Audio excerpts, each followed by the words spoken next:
आधा घंटा और होता तो शायद वहाँ इनको लाशें मिलती। मुझे जब घुटन हुई तो मैंने कहा कि एक तो एम्बुलेंस मंगवा लो। बिल्कुल कलमे पढ़े थे, कलमे भी पढ़े थे, और वो उसके बाद इन्ना लिल्लाहि व इन्ना इलैहि राजिऊन भी बिल्कुल। अल्लाह ने बचा लिया, कोई 1.25 घंटे लिफ्ट में जिंदा रहकर दिखा दे। और बेटे पे गोली चला ली, मुझ पर असर ना हुआ। इन्होंने मेरे घर पर फायरिंग की, मेरे ड्राइवर को जख्मी किया, गाड़ी पर किया, मुझ पर असर ना हुआ। अब इन्होंने लिफ्ट में वही काम करने की कोशिश की जिसने भी की, लेकिन ये अल्लाह ने बचा लिया। कोई 1.25 घंटे लिफ्ट में जिंदा रहकर दिखा दे, और मुझे तो स्टंट भी पड़े हुए हैं। कोई 1.25 घंटे जिंदा दिखा के, घुटन होती है उधर, उसमें सफोकेशन होती है, उसमें ऑक्सीजन खत्म हो जाता है। 18 बंदे हों, जिंदा रह के कोई दिखा दे। ये अल्लाह का मौजज़ा है कि अल्लाह ताला ने हमें जो है नई जिंदगी दी। और मैंने नीचे आके कह दिया, मैं मर भी जाता तो भी काला कोट जिंदा रहता। और ये काला कोट का फरीजा है अब जो कुछ इस मुल्क में। मैंने कहा मुझे तो 1.25 घंटे की घुटन ने ये एहसास दिलाया कि किस तरह से जिंदगी आपकी जो है, किस तरह जीर्ण हो जाती है, किस तरह जीना हराम हो जाता है, किस तरह सांस लेना मुश्किल हो जाता है। यहाँ 25 करोड़ अवाम इस मुल्क के जिस घुटन से गुजर रहे हैं, जिस कर्ब और अजियत से गुजर रहे हैं, इसको आप जरा देखिएगा कि किस तरह से। सर आप वहाँ पर जो मौजूद सहाफ़ी हज़रात थे वो कहते हैं कि एक वक्त ऐसा आया कि लतीफ़ खोसा साहब ने कलमा पढ़ लिया। कलमे पढ़े थे, बिल्कुल कलमे पढ़े थे, कलमे भी पढ़े थे, और वो उसके बाद इन्ना लिल्लाहि व इन्ना इलैहि राजिऊन भी बिल्कुल कहा गया था। सभी ने कहा। आपका मराज है वो आप रखा मुझे, मैं इसलिए कि मैं अल्लाह पर इतना ज्यादा मेरा एतमाद है, यकीन है कि जो दिन लिखे हुए हैं, ये जिंदगी, मौत, इज्जत, जिल्लत, रिज्क, ये सिर्फ अल्लाह, मेरे अल्लाह के हाथ में, ये इंसानों के हाथ में नहीं। कल मैं इसलिए पढ़े कि उस वक्त मुझे जब घुटन हुई तो मैंने कहा कि एक तो एम्बुलेंस मंगवा लो, और एम्बुलेंस भी वो हो जो जिसमें ऑक्सीजन मौजूद हो। और वो बाद में बीच में से कन्वे किया तो एम्बुलेंस आई हुई थी जब मैं नीचे उतरा हूँ, और फायर ब्रिगेड भी वहाँ मौजूद थी। और ये किस्मत की बात है, अल्लाह का करना है, वरना अगर शायद आधा घंटा और होता तो शायद वहाँ इनको लाशें मिलती। सर आपसे बात पैगाम दिया जा रहा है कि आप जो है वो पीछे हट जाएं। बल्ख पर हमला हुआ, फिर आपके घर पर हमला हुआ, फिर अब आप लिफ्ट में बंद हो गए। ये महज इत्तेफाक है या टारगेटेड जो है वो आपको या आपकी फैमिली को जो है वो टारगेट किया जा रहा है? मुझे नहीं पता। मेरे दामाद पे भी डीजी खान खोसा, उस पर रेड हुआ, पकड़ने की कोशिश की गई। मेरे दामाद का भाई जो है वो एमपी है, उसको गिरफ्तार करने की कोशिश की गई। इन चीज़ों से देखें, ये जो कौम जिस अजियत, और 10,000 बंदों को जो है इन्होंने पाबा सलासल किया। इन्होंने ज़ियाउल हक के सारे रिकॉर्ड भी तोड़ दिए, और जिस तरह औरतों की बेहुरमती की गई है, जिस तरह हमारी बच्चियों का, जिस तरह से आप देख रहे हैं ईमान मदारी को फिर पकड़ा है, और इस तरह से बहुत सारे जो है औरतों को, और फिर बदकिस्मती से उन्होंने उनकी तस्वीरें बना के और उनको ब्लैकमेल करके और उनको ये कहना कि जी अगर आपने, या उनके बड़ों को, कि अगर आपने ये बयान ना दिया या इस तरह से किसी से लाताल्लुकी न की तो फिर आपके ये वायरल कर देंगे। ये आज तक नहीं। इसी बात देखिए वो यार, जिंदगी अल्लाह ताला के हाथ में है, लेकिन मैं समझता हूँ कि धरती माँ के साथ प्यार इसी चीज़ की मुतकाजी है कि धरती माँ को लूटो मत। धरती माँ को जिस तरह से आपने ये कर दिया, ये कोई माँ से ऐसे करता है सलूक?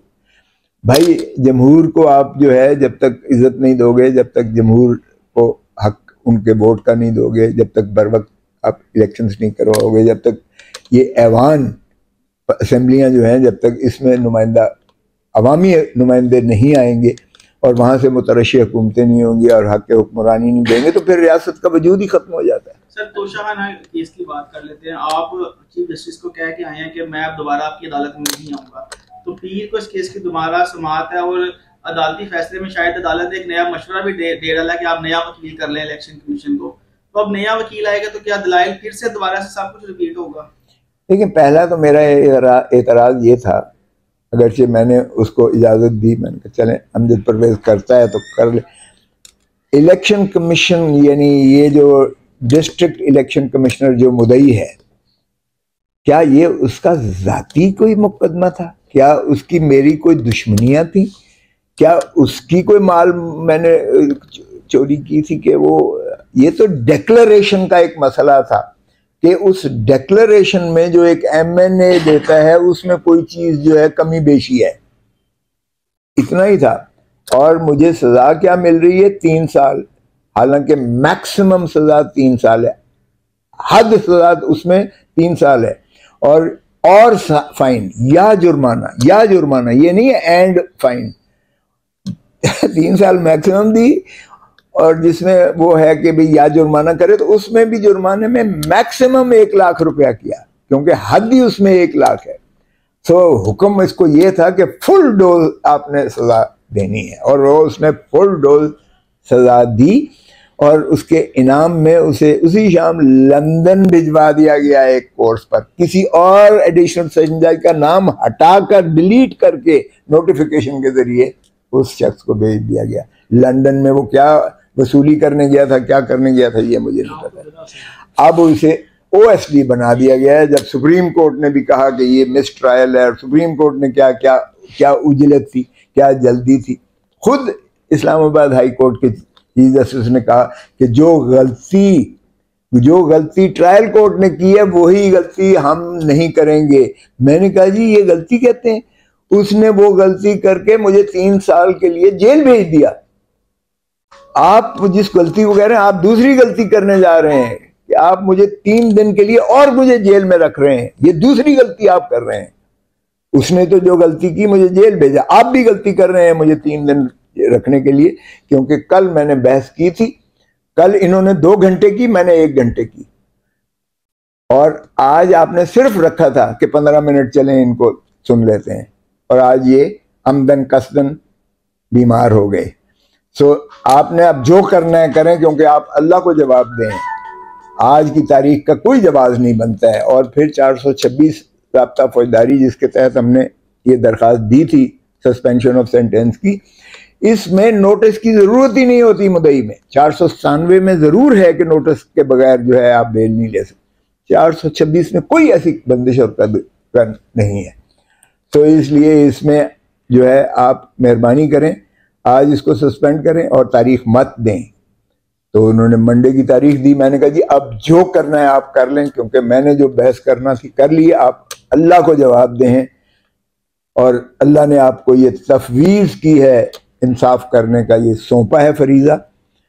अगर आप जो है समझते हैं कि उसकी ज़िंदगी के आप दिन ले सकते हैं जो अल्लाह ने दी है, और जो आइन ने जिसकी सैंक्टिफाई किया है, तो जिसको बुनियादी हक के तौर पर दिया है, तो फिर आप अल्लाह को जवाब देंगे। मैं जा रहा हूँ और थैंक यू वेरी मच। उसके बाद मैं गया हूँ तो मुझे लिफ्ट में ये मुझे पकड़ हुई है, लिफ्ट की पकड़ हुई है। अगर आप नहीं जाते पीर को, तो मुकदमा ये केस फिर अगर लिंगर ऑन हो जाता है, तो फिर वो अगले जो दिन है वो कहीं आपकी जिम्मा आ जाएंगे जी? नहीं, मैंने तो बहस कर ली हुई है, चला जाएगा कोई फैसला सुनने के लिए। मैंने कब कहा है कि जरूर आप कीजिएगा? मैंने कहा फैसला करें।